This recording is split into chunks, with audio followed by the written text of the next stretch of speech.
A good friend will always stab you in the front. You should always forgive your enemies. Nothing annoys them so much.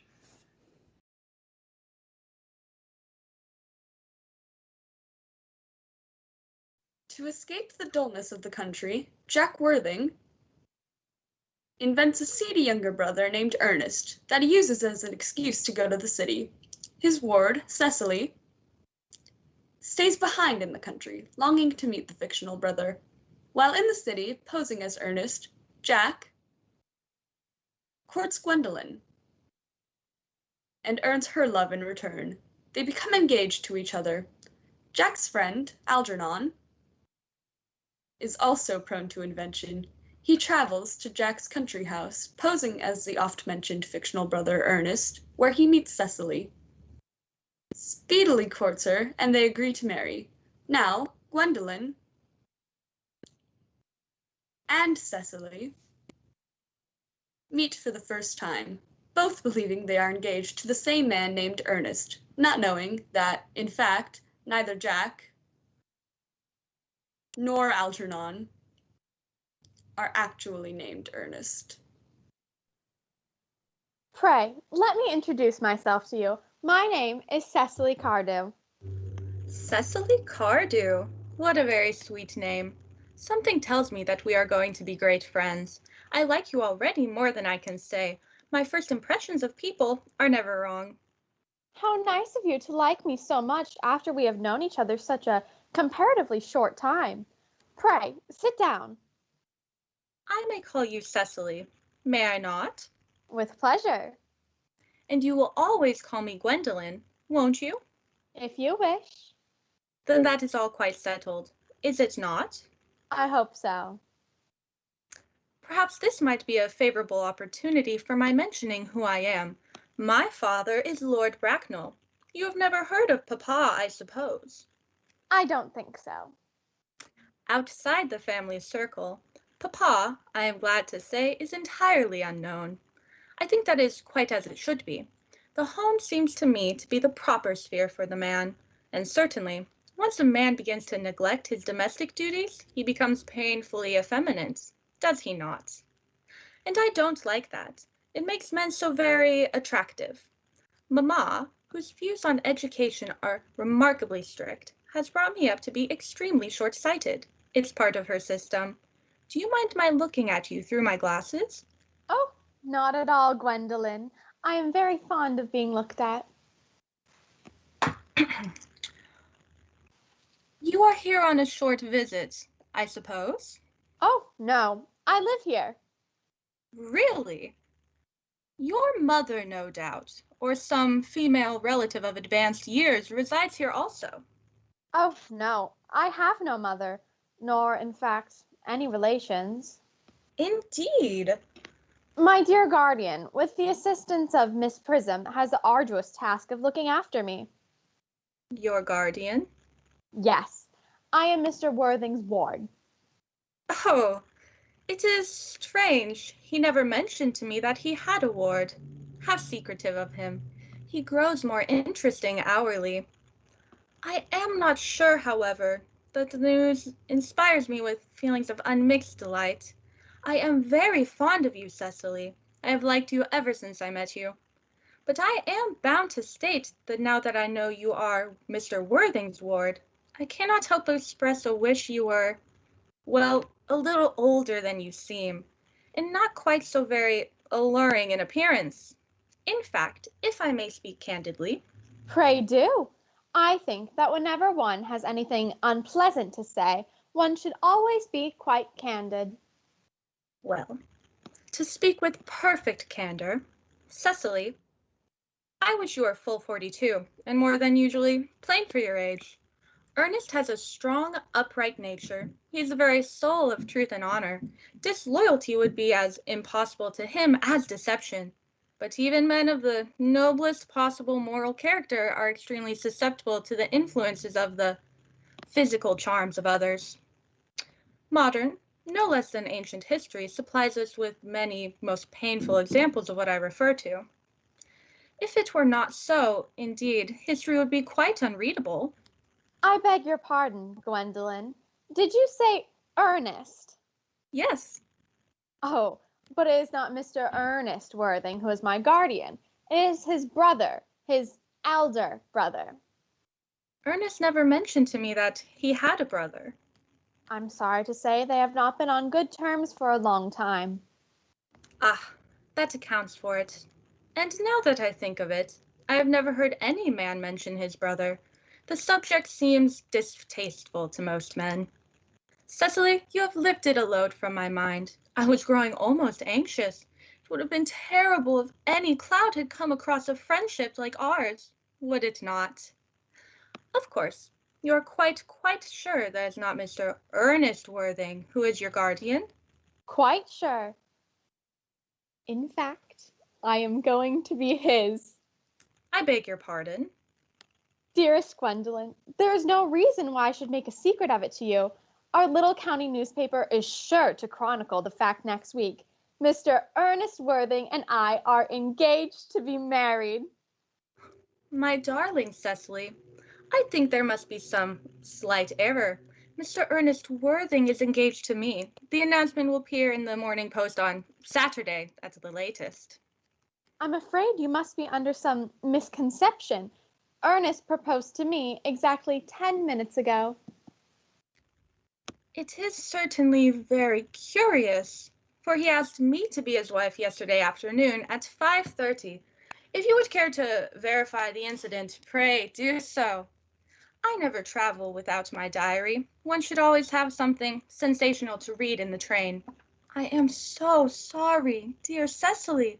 If it is any disappointment to you, but I am afraid I have the prior claim. It would distress me more than I can tell you, dear Gwendolyn, if it caused you any mental or physical anguish, but I feel bound to point out that since Ernest proposed to you, he clearly has changed his mind. If the poor fellow has been entrapped into any foolish promise, I shall consider it my duty to rescue him at once and with a firm hand.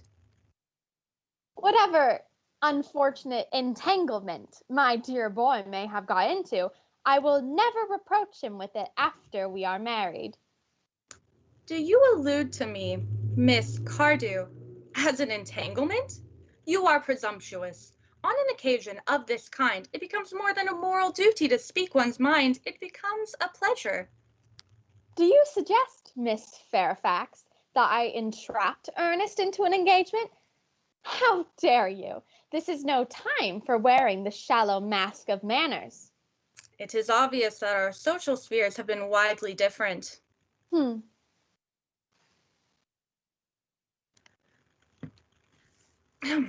Are there any interesting walks in the vicinity, Miss Cardew? Oh, yes, a great many. From the top of one of those hills, quite close, one can see 5 counties. 5 counties? I don't think I should like that. I hate crowds. I suppose that is why you live in town. Quite a well-kept garden this is, Miss Cardew. So glad you like it, Miss Fairfax. I had no idea there were any flowers in the country.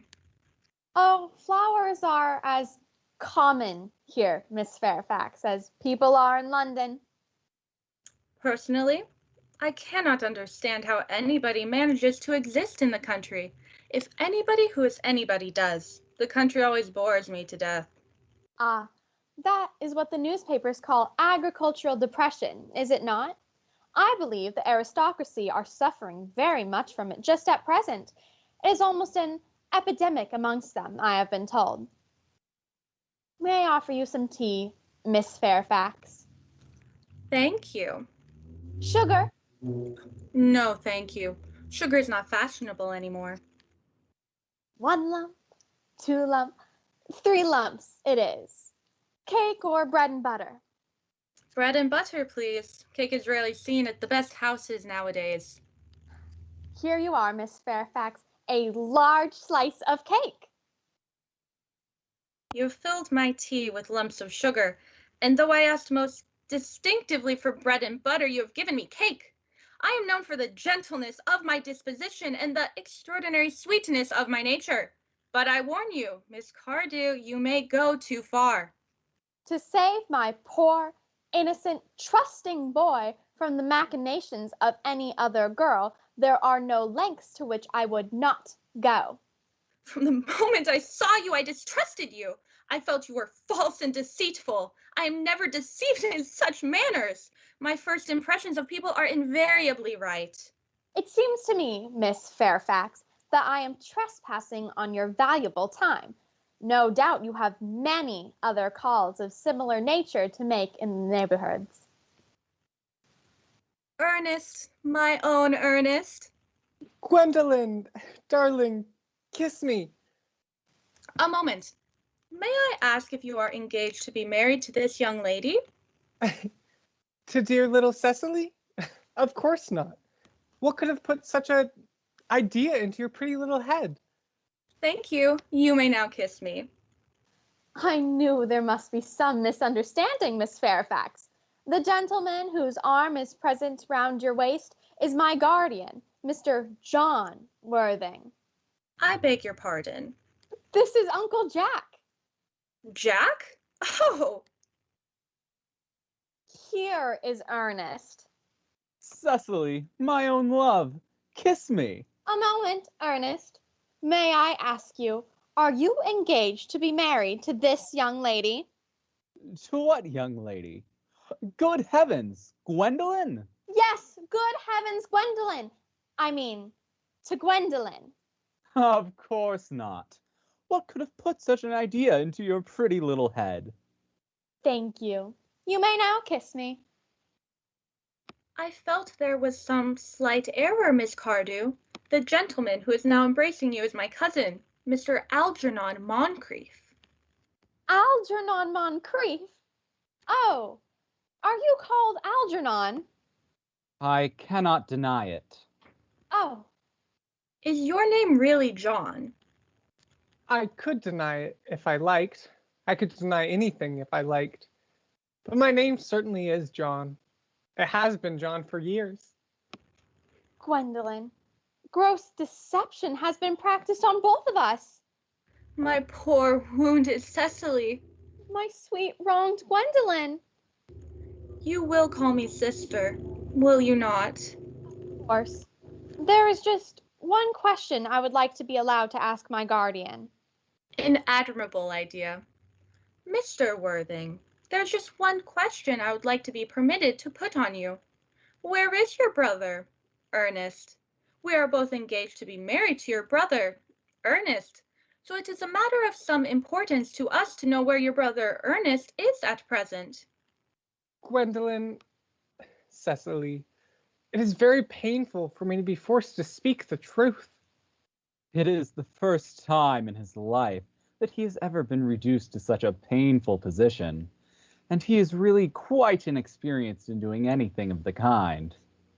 However, I will tell you quite frankly that I have no brother Ernest. He has no brother at all. I never had a brother in my life, and I certainly have not the smallest intention of ever having one in the future.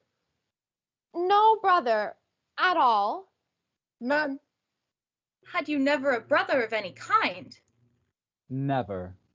Not even of any kind. I am afraid it is quite clear, Cecily, that neither of us is engaged to be married to anyone. It's not a very pleasant position for a young girl suddenly to find herself in, is it? Let us go into the house. They will hardly venture to come after us there. No. Men are so cowardly, aren't they?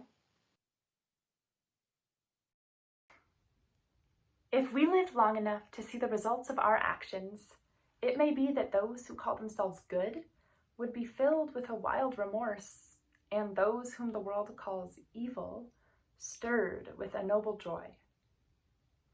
Each little thing that we do passes into the great machine of life, which may grind our virtues to powder and make them worthless, or transform our sins into elements of a new civilization more marvelous and more splendid than any that has gone before.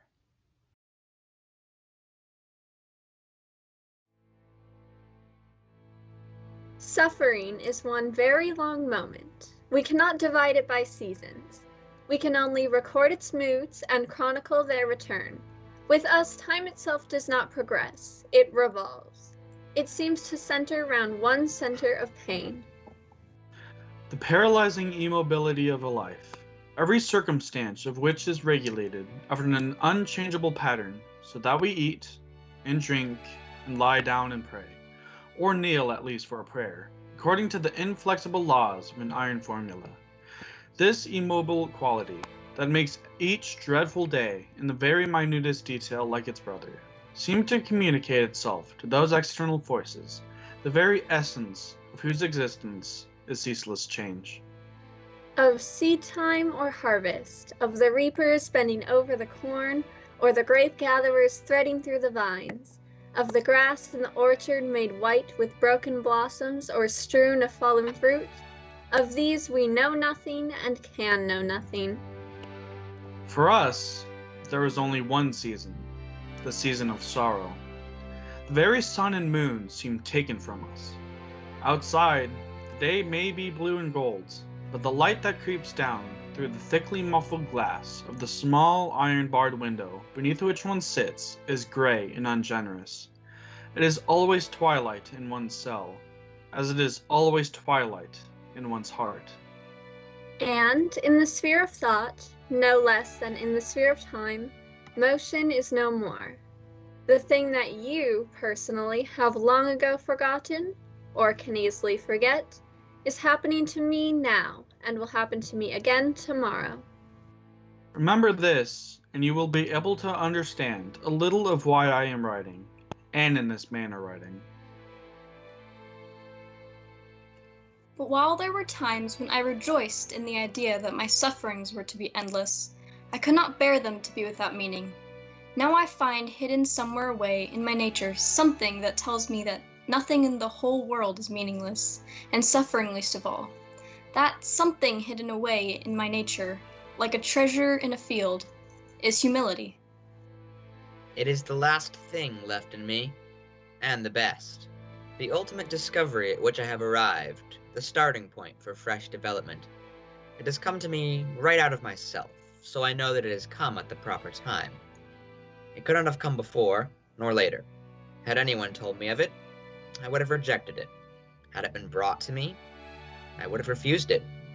As I found it, I want to keep it. I really must do so. It is the one thing that has in it the elements of life, of a new life, vita nuova for me. Of all things, it is the strangest. One cannot acquire it except by surrendering everything that one has. It is only when one has lost all things that one knows that one possesses it. Now I have realized that it is in me, and I see quite clearly what I ought to do. In fact, must do. And when I use such a phrase as that, I need not say that I am not alluding to any external sanction or command. I admit none. I am far more of an individualist than I ever was. Reason does not help me. It tells me that the laws under which I am convicted are wrong and unjust laws, and the system under which I have suffered a wrong and unjust system. But somehow, I have got to make both of these things just and right to me. And exactly as in art, one is only concerned with what a particular thing is at a particular moment to oneself, so it is also in the ethical evolution of one's character. I have got to make everything that has happened to me good for me. The plank bed, The loathsome food, The hard rope shredded into oakum till one's fingertips grow dull with pain. The menial offices with which each day begins and finishes. the harsh orders that routine seems to necessitate, the dreadful dress that makes sorrow grotesque to look at, The silence. And the solitude. the shame. Each and all of these things I have to transform into a spiritual experience. There is not a single degradation of the body which I must not try and make into a spiritualizing of the soul. I want to get to the point when I shall be able to say quite simply, and without affectation, that the two great turning points in my life were when my father sent me to Oxford and when society sent me to prison. I will not say that prison is the best thing that could have happened to me, for that phrase would savor of too great of a bitterness towards myself. No, I would sooner say, or hear it said of me, that I was so typical a child of my age that in my perversity, and for that perversity's sake, I turned the good things of my life into evil, and the evil things of my life into good. What is said, however, by myself or by others, matters little. The important thing, the thing that lies before me, the thing that I have to do, if the brief remainder of my days is not to be maimed, marred, or incomplete, is to absorb into my nature all that has been done to me, to make it part of me, to accept it without complaint, fear, or reluctance.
An echo is often more beautiful than the voice it repeats.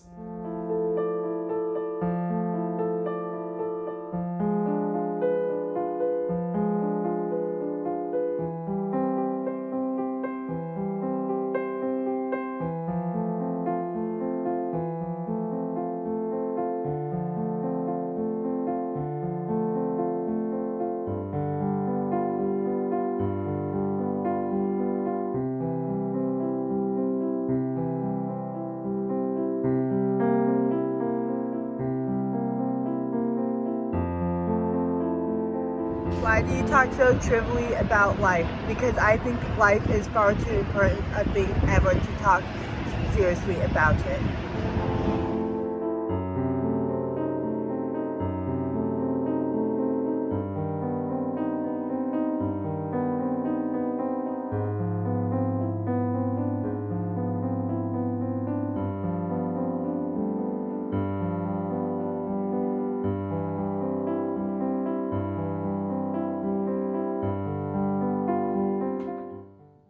We are never more true to ourselves than when we are inconsistent.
To live is the rarest thing in the world.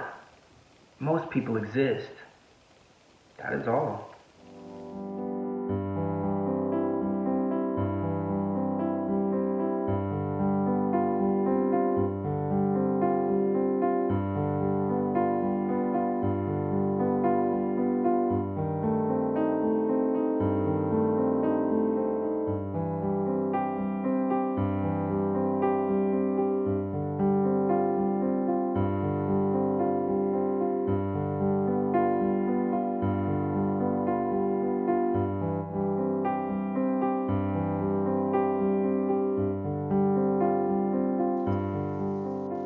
regard theater as the greatest of all art forms, the most immediate way in which a human being can share with another the sense of what it is to be a human being.